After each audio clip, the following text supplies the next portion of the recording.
Hozirgi ochiq urush bosqichining eng katta burilish nuqtasi 2026-yil 28-fevraldagi AQSh va Isroil Eronga bergan yirik zarbalari deb hisoblanadi. Aynan shu hujumdan keyin mojaro yashirin bosimdan chiqib, ochiq urush ko'rinishiga o'tdi.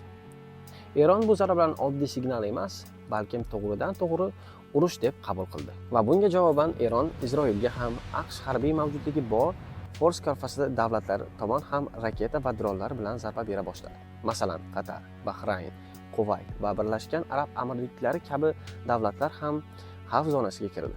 Qatar AQShning mintaqadagi eng yirik bazalaridan biriga mezbon davlat. Bahrayn esa AQShning 5-flotda joylashgan nuqta. Bu endi shunchaki ikki davlat o'rtasidagi navbatdagi keskinlik emas, balki bu mojaro juda tez sur'atda butun mintaqani titratgan urush ko'rinishiga o'tdi. Biz siz bilan hozirgina bu urushni hozirgi bosqichi nimadan boshlandi degan savolga javob berdik. Lekin bu hali nimaga boshlanganiga javob emas.